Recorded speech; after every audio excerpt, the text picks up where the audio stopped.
Hello everybody, it took me a bit to get this set up, and I am glad to be doing this today. We are going to be reviewing the IDW comic, the first IDW Sonic comic. I had this leaked to me the other day, and we're going to take a look at this. I actually cleaned up the artwork, I cleaned up the pages. They didn't look so well when I got them, so right now I'm just going to say hi to everybody.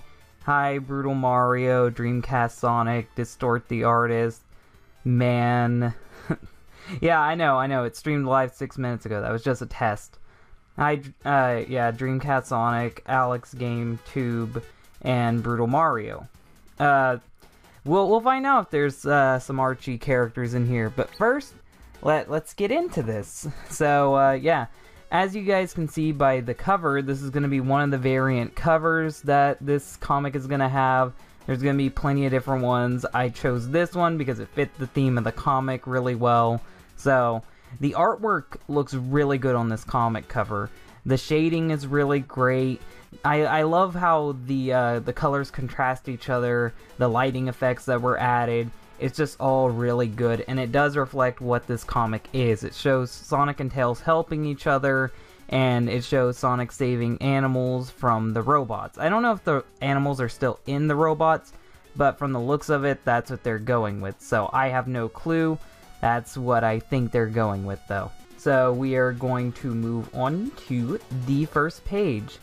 The first page explains how Sonic and Eggman have fought time and time again, and we can see some of the robots from the past games. The robots I recognize is one from, I think 2 of these are from the DS games, and then one of them is the Egg Dragoon, and then the other one is the robot from Sonic Forces, and this comic takes place immediately after Sonic Forces, so you could consider this Sonic comic canon. I don't know if it's canon to the storyline, but from what we've seen so far, it is fitting to the canon. So, at least it's doing something. We see Sonic running at the page, and then we see a bunch of silhouette Sonics in the background. This is a decent little splash page. I like it. Then we see Sonic revving up a super peel-out, heading toward a city that's being attacked, and oddly enough, there's a giant wall around the city, which maybe Eggman started building these walls, but I don't ever remember seeing, like, fortresses like this. Now, in the Sonic Archie comics, there was actually a city that had a wall similar to this, made to keep out Eggman, but this is not taking place in the Archie continuity, so I have no idea why the villagers built this wall, or why this city exists like this, and this is taking place on Sonic's Earth, just so you know. We see in the town that the villagers are being attacked, and they still have the Wisp weapons. Wolf, I think he is, tries to hold up a Wisp hammer, and it immediately gets punched out of his arm. Like, I don't know why he immediately just got the hammer knocked right out of him. And this isn't like one of the super egg pawns or something unique. It's just your average old egg pawn. Like, how do you lose to an egg pawn? And that's what's attacking the village. Just average egg pawns. I don't know why you would ever lose to one, especially if you have a hammer. But whatever, everyone's acting scared, and then Sonic comes in being the hero because the hero failed. And then we see Sonic reach out his hand and introduce himself, and everyone is just admiring him as he continues to lay waste to all the robots around him. The artwork is really nice. I wish that this comic was in better quality, but because this was leaked to me, you can't really see the artwork too well, so that's kind of a disappointment. But if you look at the different Wisp guns that they have, they're still using all the same guns from Sonic Forces, and they're still wearing the same military outfits from Sonic Forces. So I'm assuming that this is like right after the government started to build itself back up after Sonic Forces. Hello, I thought my username on the toilet. Let's continue on. We see that some people are trying to hide in a bunker, and then a bunch of Motobugs come. And if you know anything about Motobugs, they're not dangerous. Like, Motobugs are one of the least threatening badniks to ever exist. They just roll towards you. They don't really do anything, but I guess they're a threat to these guys. Sonic smashes them, and then he points his fingers at the two, showing off, and the girl tells him that it's worth risking her life and almost getting killed by badniks just because she got to meet Sonic. And I'm like, no, not really. Like, Sonic's cool and all, but plenty of people meet Sonic. It's not that big of an event in his world. Motobugs are fast, though. They could possibly... Yeah, they could possibly hurt you if they ran into you. I get where you're coming from there. It's just Motobugs are really easy to avoid because all you have to do is jump on them. So, Motobugs aren't that big of a threat to me. But I get why an average civilian may not know that you can just jump on them and break them into pieces. They're not very sturdy. But yeah, we see in the next page that there's a big robot from Sonic Heroes, which is designed off of the egg pawns, that has a hammer. We haven't seen these robots, as far as I'm aware, since Sonic Heroes, so it's really cool to see them back in action. He swings his hammer and Sonic immediately avoids it. Sonic does a really cool jumping between walls to build up momentum to smash into the robot, which is really cool. I really like the action scenes in this comic. Knuckles has nothing to fear. He has infinite jump, obviously. Yeah, God, Sonic Boom. I wonder if Sonic Boom is actually going to get a comic. I have no clue if they're going to do a comic or whatever for Sonic Boom.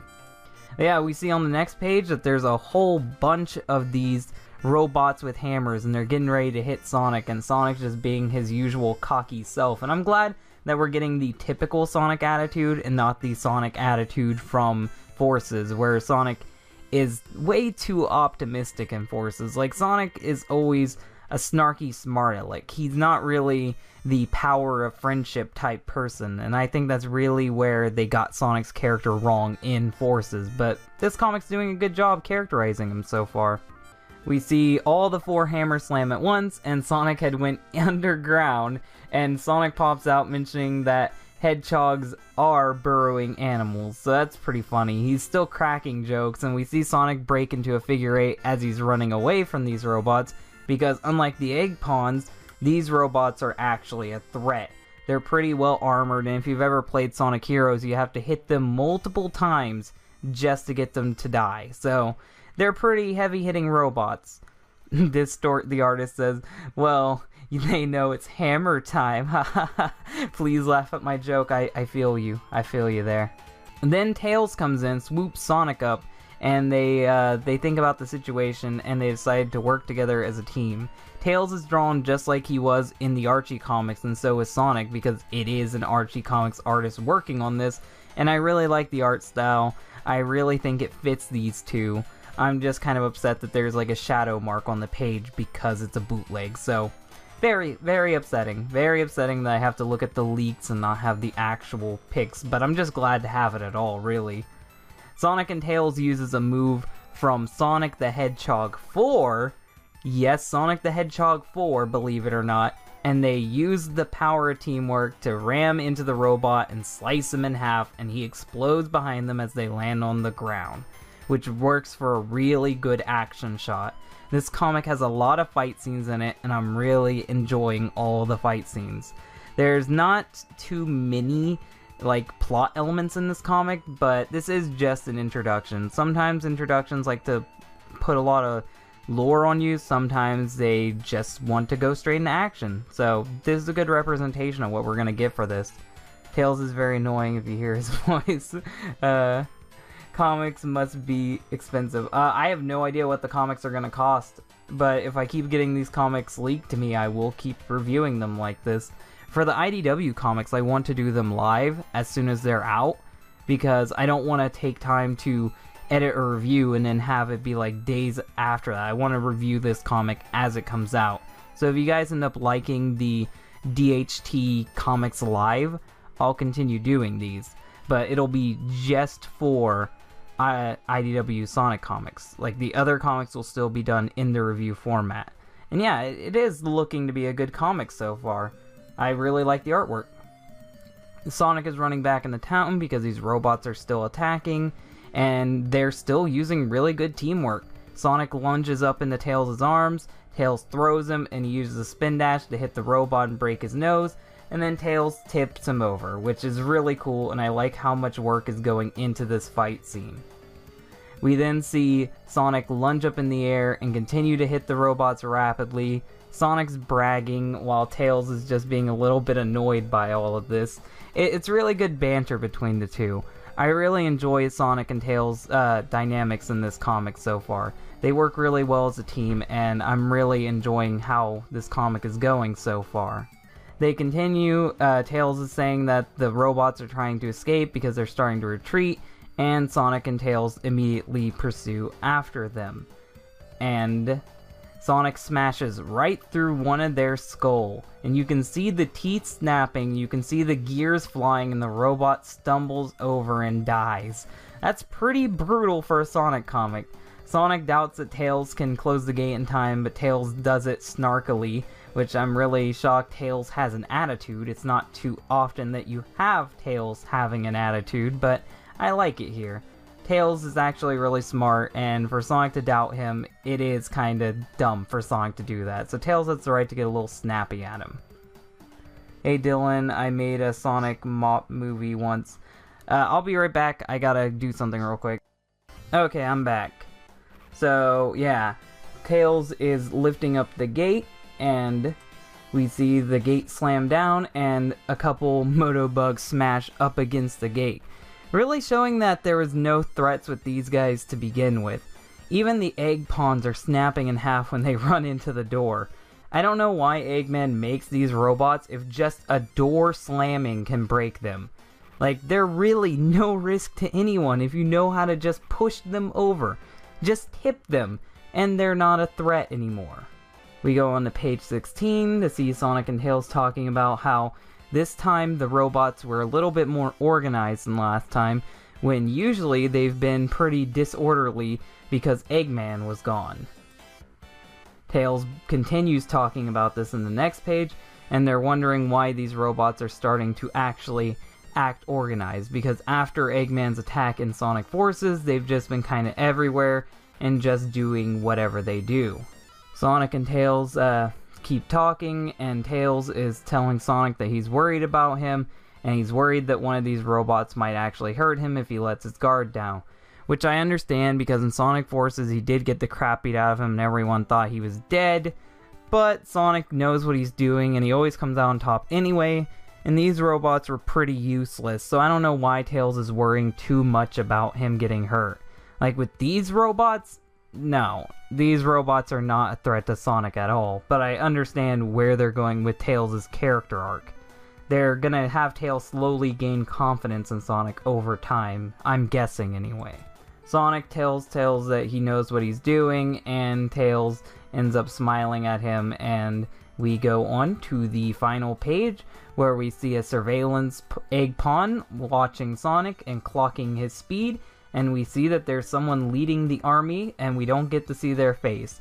Because they are facing away from the camera, and they're talking about Sonic, and we see that they're focusing in on Amy, I don't think this is Eggman. If I had to guess, this could be Infinite, or it could be one of Eggman's two robots, Q-Bot or Orbot, if I had to guess at who's leading this army. It's more than likely going to be Infinite, because I don't feel like Infinite is over. I don't feel like his story arc is over. I don't feel like this is over with for him at all. It just seems like they've put too much work into Infinite to just ditch him now. Like, that's one thing that annoyed me about the video game, because I thought that they were just going to introduce Infinite and then just never do anything with him again, which would just be a waste of character, because you built him up, you made him seem like he was such a big thing to everyone, and then you're just going to let his character fall to the wayside after he quits being the villain of the day. But yeah, if I had to describe this comic, it is really just like an Archie comic. The only thing is there wasn't any Archie comic characters in it. It had the same attitude as an Archie comic, the same humor, the same art style because it had the same artist. It was just really fun, and it was really clever, and it had really decent fight scenes. I'm glad that this comic turned out this well. I'm disappointed that we didn't get to see much of any characters, and we didn't even get to see the introduction of Tangle yet. So it's weird that they're not going to introduce anything on the first comic, but I do understand what they were doing. They're just trying to set the ground to how the comics will feel. and because they're going for a comedy action thing, I'm going to be reading these. From what I've seen from this comic, this is definitely entertaining from the start. And I hear in the chat that Tangle is going to be introduced in issue 4.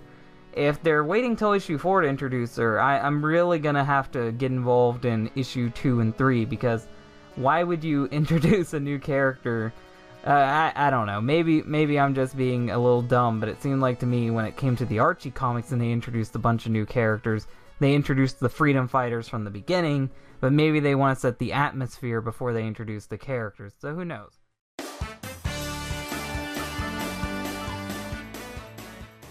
This cover is really great. I love the shading. I love the lighting. It just looks so bright and colorful, and this is actually a connecting cover. It connects to the last issue and the next issue. It's just so great. It's not exactly Green Hill, but it's a Green Hill type area. I love the little badniks in the background, and Amy looks really adorable. This cover sums up exactly what this comic is gonna be. It's bright, cheery. It's just great. It's a great Sonic cover. There's not much to say. It's just really, really good. We see on the first page that there's a super badnik that you fight in Sonic Forces attacking another village. So Sonic is there to stop it. And then Sonic revs up into a ball attacking the badnik. And the artwork is really great right here. I love the shading and the lighting. It looks like it's afternoon, which is why I chose my background. Sonic revs up and smashes into the super badnik so many times that it starts to malfunction and fall over. But because Sonic is a little sloppy, it's about to fall over and squish some people, potentially, which is not good. The badnik explodes, and people are freaking out, but they're also cheering for Sonic because he stopped the badnik and saved the day again. And then all of a sudden, Amy comes out of nowhere and smashes the badnik with her Pico Pico hammer, and it actually says Pico. So that's a good sign. Sonic and Amy have some banter back and forth. Amy saying he got sloppy. Amy is drawn really cute throughout this comic. The artwork in this comic is 10 times better than the artwork in the previous comic. The characters are drawn so adorably. They have really nice bubbly effect to them. It looks nice here. I like it. It's a unique style. This no longer looks like the Archie comic Sonic style like the last issue did. This looks like a style all on its own. And I'm glad to see the comic split off in its own style. Amy is talking to Sonic, and she said that she was trying to find him. And Sonic's like, yeah, of course you're trying to find me. That's what you always do. And Amy gets flustered, and it's really cute. And Amy's trying to convince him to get back with the Freedom Fighters. But Sonic doesn't feel like he has to, because Sonic thinks that he can do things by himself. Sonic explains what Tails told him in the last issue about how these badniks are attacking at random, and Eggman hasn't announced anything, and if Eggman was back, he would make it obvious. Sonic is still being cocky, like usual. This little goat girl, I want to say, maybe it's a sheep, but she looks like a goat to me, so I'm going to call her a goat girl. She runs up, and her design is adorable. I love all the background characters. She has a little bell around her neck. It's so cute. Really cute design for just a random background character. She says that more badniks are attacking from the west, and Sonic runs off to stop them. We see that these are some new badniks that I don't recognize, at least. There's these weird ostrich-looking guys. And Amy goes and tells them to go into the building and get the high ground on these badniks. And this villager comes up to Amy and says that there's some people unaccounted for. Amy goes to save them while Sonic continues hunting down the badniks. Yet again, we're seeing more teamwork with Sonic and Amy, just like we saw teamwork with Sonic and Tails in the last issue. They're showing that Sonic has learned from his past mistakes. He's still iffy on working with people, but he's starting to realize that he has to get back into the flow and he needs his friends in order to save the day. Because he's rusty. He's been gone for 6 months. He just came back into the fray. He's a little sloppy. We see badniks are shooting everywhere, and Sonic is just flinging all around. Just so much bright lights. It looks so great. I love it. the lighting effects are really good in this comic. Like, so many bright colors, so good shading. Like, I can't even begin to describe this. And yet again, all the background characters look like they exist within Sonic's world. They don't look like someone's OC that was just slapped in here. Everyone looks like they have time put into their designs. Sonic and Amy are having more banter and about the villages being attacked. Did I skip ahead? No, I didn't. And then all of a sudden, Sonic goes and stops some more badniks, and he's teaming up with Amy, and they're actually doing some cool teamwork. Like, Sonic is flinging Amy around, and she's using her Pico Pico hammer to smash the badniks, and she's using his super speed. So that's actually a really cool way to work Amy into helping Sonic. And it kind of reminds me of Sonic Advance 2 in a way. How you would team up with different characters, and depending on who you teamed up with, it was what moves you could do. It's a really cool idea, and I'm glad they're working into this comic. Sonic flings Amy up into the air, she smashes through some badniks, and then she tries to get Sonic to join the Resistance again, and he just says nope. And she says, oh, come on. They have a nice chemistry together. I like these two. This is the best Sonic Amy I've seen for a while. Sonic's running around still smashing some badniks, and this is still just Sonic and Amy going back. Amy trying to get Sonic to join the Resistance. Sonic doesn't feel like he needs the Resistance, or that the Resistance needs him. They're still just going around smashing up some more badniks. There's not a lot of development here, dialogue-wise. It's just back and forth of Amy trying to get Sonic to join the Resistance. But they do have some really good dialogue here. She's like, they need you, Sonic. He said, they've got you, remember? And she said, do it for chili dogs. And he said, oh, now you're talking? Seriously? The dialogue is on point. This sounds like things that Sonic and Amy would say to each other. And it's kind of reminding me of Sonic X in a way. I could believe that this Sonic and Amy could get together later.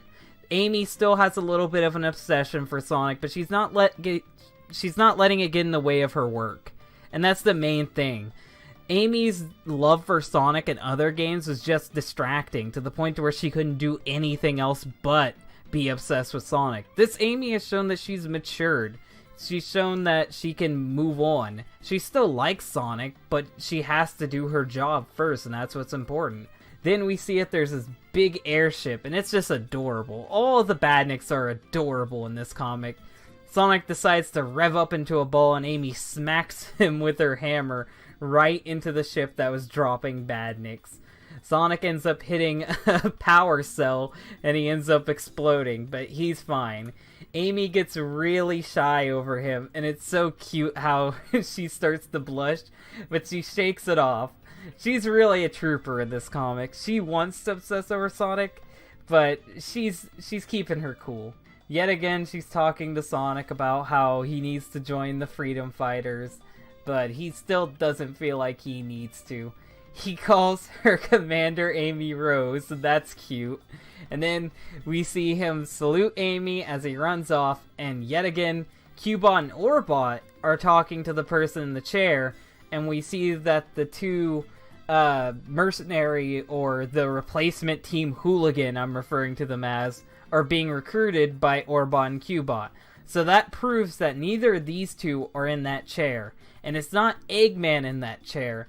I have a good feeling that that is Infinite in that chair. And that Infinite has been leading Eggman's army since Eggman is gone.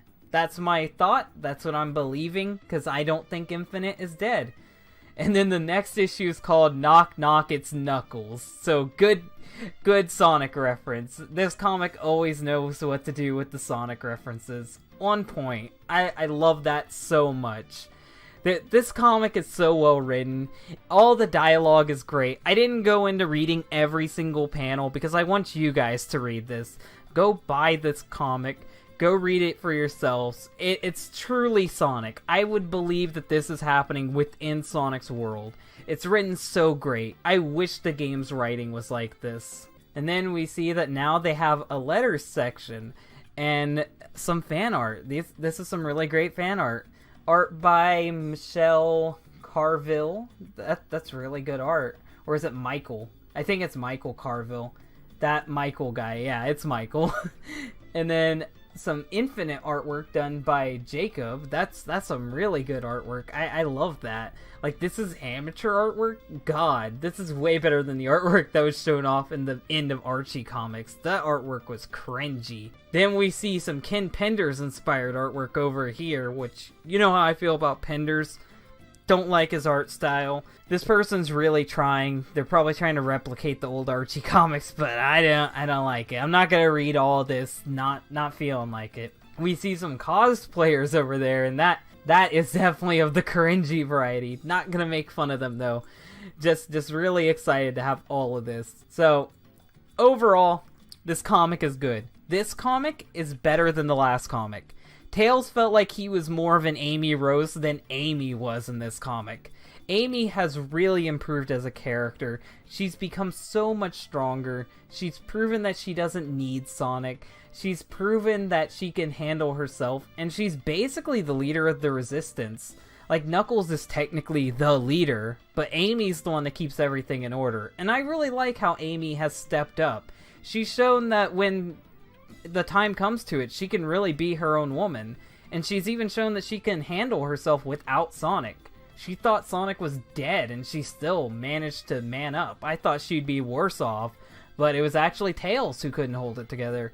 So that's really weird. And it's actually Tails who's more worried about Sonic and doesn't think Sonic can handle himself.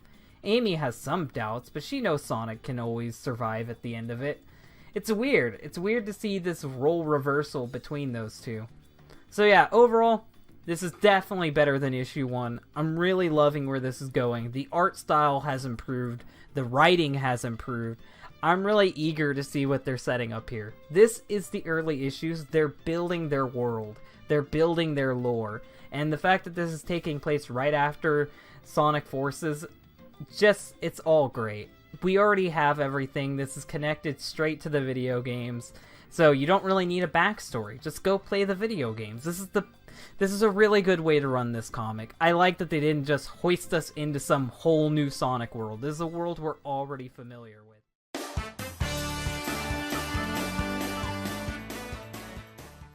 Okay, first we're going to look at the cover of this comic. This is IDW Sonic the Hedgehog issue 3. You can see this really good artwork and all the covers connect with each other. And I really like that about this writer. He always makes the covers connect and tell a story. This is another part of Green Hill Zone. You can see Knuckles striking his classic pose. You can see Sonic doing a backflip and saluting him just to be a cocky jerk. And you can see some badniks in the water. I really like this. It's nice, bright, and colorful. And it's to show how good the comic is.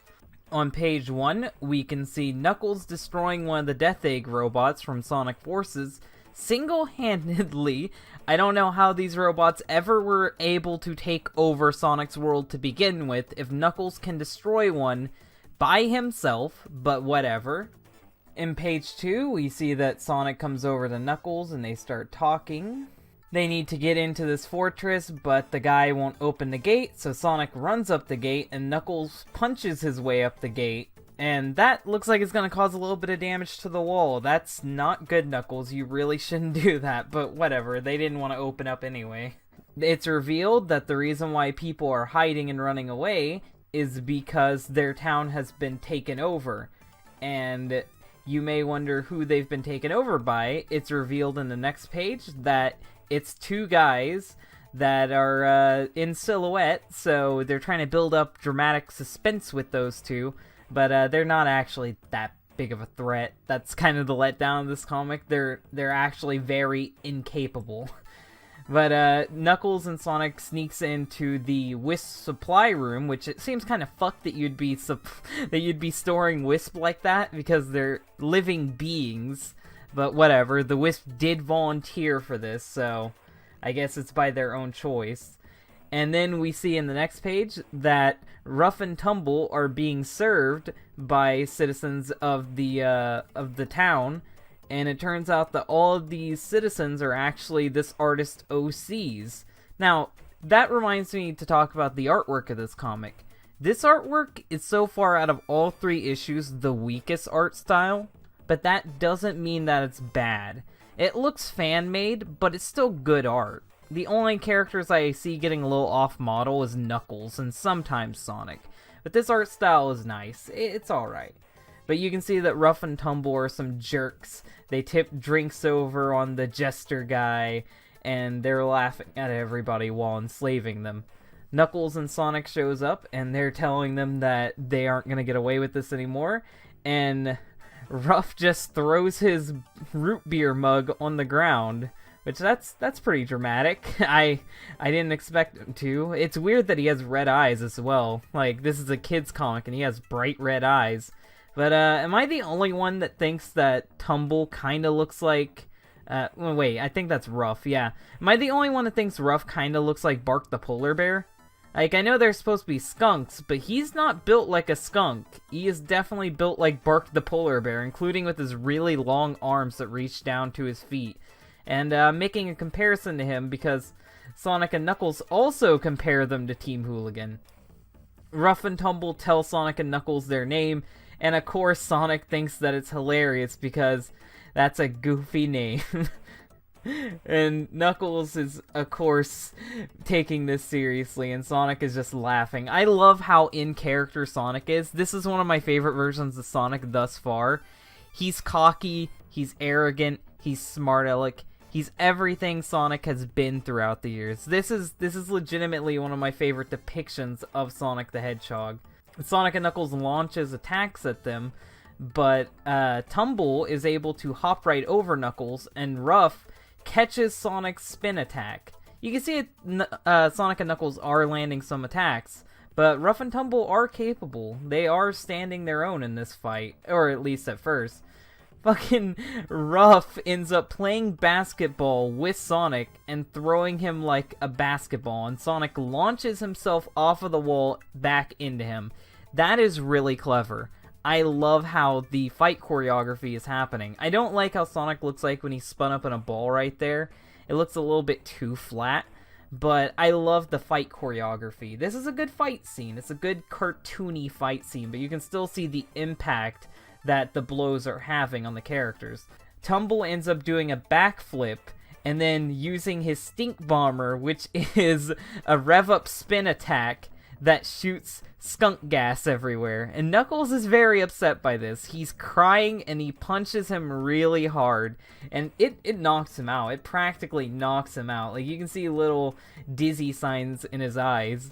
And Ruff ends up picking him up and helping him. But Knuckles, oh my god, Knuckles looks like he's in a lot of pain. And this is when they decide to change the ties by trying to use Wispins on Sonic. They don't know that Sonic actually saved the Wisp back in Sonic Colors, and Sonic actually references this, and he tells the Wisp that they don't have to serve them, that they can just abandon their guns. Which, it's nice to know that the Wispins can't be used for villains, and that the Wisps still have control of themselves and they can leave the guns anytime they want to. It kind of takes away all accusations of Tails or whoever made these weapons abusing the Wisp. It's voluntary, and they can leave anytime they want to. They don't have to be abused like that. But without the Wispins, these two start to panic, and Sonic and Knuckles end up gaining their footing and just knocking them out. Sonic and Knuckles ends up arresting them somehow. I don't get how. Like, I didn't see them actually having handcuffs or anything, so I don't know how they detain them. But the Wisp come back to the Wispins and decide to help people, even though the people had their town taken over. So the Wispins are still going to be helping, they're still going to be supporting the people of the town, even though I think the people are clueless. Like, that's one thing I've noticed throughout this comic. The townspeople are fucking helpless. They don't know what they're doing. They're constantly being attacked and taken over by amateur badniks. I don't know. I'm really doubting every other Mobian or animal, whatever you want to call them, in Sonic's world.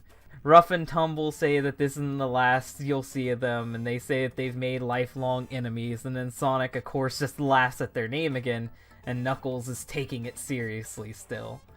Sonic and the Wisp and all the people have a celebration, and then we see that Eggman's spy bot has been watching them. And this is one of the robots from Sonic Heroes, so that's a good little reference that they threw him in there.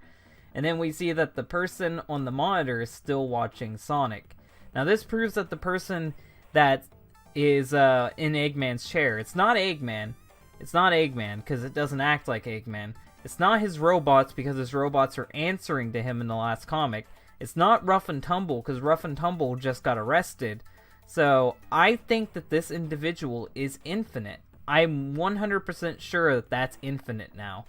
And in the next comic, which we will be reviewing either later today or tomorrow, Sonic will meet Tangle, and Blaze is coming back. So that's really great.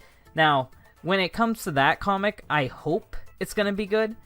But putting Tangle, the new character, next to a fan favorite Blaze, I feel like Blaze might end up taking her spotlight.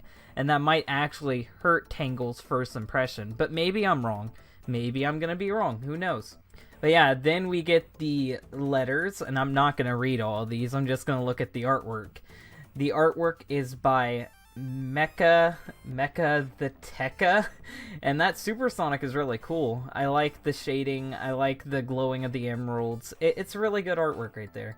We see the Sonic Forces artwork, and that's really good. It's a little flat, but it's fan-made. What do you expect? That Sonic, Tails, and Knuckles artwork is really good. And then we see this man, the hero of the day, running as fast as the speed of sound with a Sonic hat on. That man is amazing. That man will get all of the girls.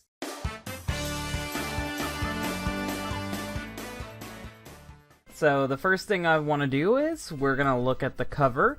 And the cover is yet again in the same art style. I've been showing all the covers that I like, which are all the Green Hill themed ones. And this one shows Blaze in the background stirring up fire, and Sonic grabbing onto Tangle's tail, and Tangle smiling at Sonic as they prepare for an attack. Yet again, just like all the covers I've reviewed so far, really good, high quality artwork, and it's not deceptive. This is representative of what's going to be happening in the comic, so I'm not upset by that. We start with an opening shot showing Super Badnik flying above a town, dropping a bunch of Badniks in. Sonic is saying that it looks like Eggman forces are becoming even more organized, and he needs to get in there before he's too late. He gets into the city, and he sees that none of his freedom-fighting friends are in there, just the normal townsfolk, and they're trying to fight off the Badniks. And this time, they're actually somewhat achieving, because they're actually blowing up some Badniks. Sonic does a slide attack and smashes through them like always, but then Sonic notices something. What he notices is Tangle taking out multiple Badniks with her tail at once. Now, Tangle is a lemur, so she has a really long tail that she can use to grab onto enemies. And this comic does a really good job showing off her feats and showing off just what she can accomplish. We can see her wiping out tons of typical little egg pond Badniks like it's no trouble. We then see that it does have a cost though. Her tail is a little burnt, and we see that she's an amateur because one of the Badniks was going to fire out their arm cannon. Something that egg pond Badniks have never had up until this point. Usually egg ponds have little blaster guns. So I guess whoever has been modifying these Badniks gave them arm cannons, which makes them a little bit more of a threat. And we see a bunch of egg ponds gathering up around them. We see that Tangle is flirting with Sonic, which yet again hints that she might be the replacement Sally Acorn. We don't know yet, but her character is acting similar to Sally Acorn. We see that when she greets Sonic, she shakes his hand with her tail. That's pretty cute. And then we see her just casually walking by, destroying tons of Badniks. Sonic bounces off of them all at once. And then we see a new Super Badnik. And that's a Moto Bug with a mounted cannon on it that another egg pond can ride on. That's a really clever idea. It's basically Eggman's version of tanks. The comics keep showing off really cool Super Badniks that I wish would have been in the video games. Like, why didn't we get any of these in Sonic Forces? These are such clever ideas for Super Badniks. I would have loved to fight against any of these. Sonic and Tangle gets fired at, and they just barely evade fire, but the Super Badnik wipes out the other egg ponds, and we see that there's actually 2 of the Super Badniks. Sonic and Tangle are talking about the resistance, and Then we see the arrival of Blaze, burning a bunch of egg pawns all at once. And this is a good one-page spread of her. It really shows off how great of a character she is. It shows off how well-designed she is. I love that she gets a big moment, because she wasn't in Forces. Silver was in Forces, but Blaze wasn't. Blaze was nowhere to be found, all while Eggman took over the world. Sonic is laughing, and then we see that Tangle is actually shocked that Blaze arrived. Sonic greets her like a child he is, and Tangle is just really confused as she doesn't know what's going on. She's never met this woman before. And we get to see a lot of expressions from Tangle. Basically, Tangle is the viewer. She's the reader. She's the rookie. Meanwhile, Sonic and Blaze are the usuals. So she's really shocked to see this stuff happening, but she catches on really quickly, and she helps both Blaze and Sonic take out even more of the egg pawns, and then they start attacking the Super Badniks. Tangle takes her tail, grabs onto the leg, and then uses the leg to launch at the other Super Badnik, killing both of the Super Badniks. We see that one of the Motobugs tries to stab Sonic, and Sonic avoids it, and then they're just bouncing off of the egg pawns, having fun. Tangle's doing backflips and smiling. They're just having a good time destroying these Badniks. And then Blaze says the three of them aren't enough, there's too many coming in, and Tangle, using her brain, actually points out that it's the Buzz Bomber that's been dropping the Badniks. And she points out that if they take out the Buzz Bomber, then they won't have anything to worry about. Which actually shows that, just like with Sally, Tangle is a character that uses her mind. She's not just about brute force. She has a quirky, cute behavior to her, and I like her personality so far. But yet again, I'm gonna keep insisting, she's mostly just Princess Sally, not Princess Sally. She has a lot of the same mannerisms and quirky behavior that Princess Sally did. But I'm not complaining about it. If we can't have Sally, Tangle was a good substitute. We see that she has a plan to launch Blaze and Sonic up there to the Super Badnik, and she wraps her tails around the Super Badnik that was the Motobug, and is going to slingshot them. And when she slingshots them, she falls on her back, and you get to see this really cute expression from her with her eyes bugging out, while Sonic and Blaze fly into the sky. Blaze takes Sonic like a basketball and chucks him at the Badnik factory, and Sonic lands and makes whatever the hell this face is. If I was just a typical worker and I seen that man launch at me with that face, I would be terrified. I would be absolutely terrified. Next thing we know, we see the Badnik just blowing up, and then Blaze launches her Kamehameha, which is what she's doing here. It's a Kamehameha to finish it off. And then she gently floats down to the ground. Meanwhile, Sonic bounces down and gets dizzy from the assault, which is really cute how his eyes turn into little spirals. And Sonic is talking about how Blaze is from another dimension, not the future, and that she is the guardian of the Soul Emeralds. And then Blaze tells him that the Soul Emeralds told her to come to this world because it was in danger. And then Sonic reveals that Eggman took over the world months ago, and Blaze is actually late. But as they continue to talk, Blaze reveals that the Emeralds brought her here for a reason, so the danger must still be around, and there's a reason for her to stay there. So Blaze has become part of Team Sonic, and it shows that even though Sonic ran off on his own and didn't join the Resistance, he's still gathering more friends to fight for their cause. We see them celebrating their victory, and then Sonic decides that he needs to take a breather after that big fight. And then we see elsewhere, this kid's wagon breaks, and his mom is telling him there's no time for that. And Eggman, chuckling, says he will fix the red wagon, and he's gonna fix everything. And it says next time, the doctor is in. So I don't know what Eggman's gonna do, but if I had to guess, he's gonna say someone took over his empire, kicked him out of it, and he's here to help the civilians. He's gonna fix that kid's wagon, He's going to fix everything, and he's going to try to be the good guy and the savior in this, if I had to guess what he's going to do. Looking at the artwork, it's all Tangle artwork, and I swear I've seen some of this on Twitter, especially that one with her doing push-ups with her tail. It's all really good artwork.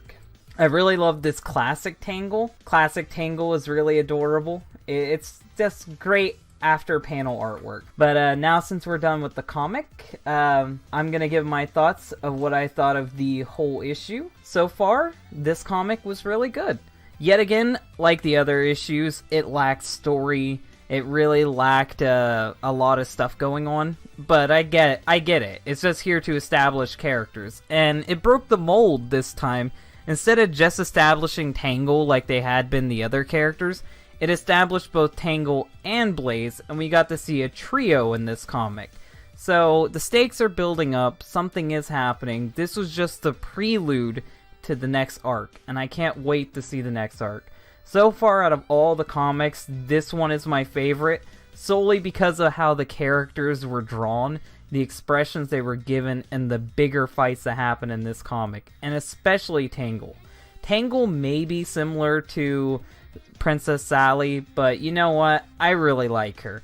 And if I can't have Princess Sally, I guess I'll get used to Tangle. I like her fun, quirky attitude. She's been flirting with Sonic in this comic, so you know what's gonna happen. But I don't think we should hold hostility to her. It's not her fault. Sega doesn't want to use the character anymore, so I guess we'll get accustomed to her. So far, this comic is good, and the whole line of comics is good. We're at issue 4 now, and I can't wait to see issue 5. Before the credits roll, I thought I'd give a shout out to my multiple ways of making money. YouTube is slowly starting to sanitize the platform, making it harder for people to make money on edgier content like I do. So I'm reminding you guys that I have a Patreon. The Patreon has plenty of reward tiers, including seeing my podcast early, being able to join my fan Discord, and possibly even getting on the show if I can fit that into the schedule. I have video recommendation tiers that you can try to get into, and if all else fails and my YouTube falls apart, I always have a BitChute account. So remember to check out all these different things in the description below.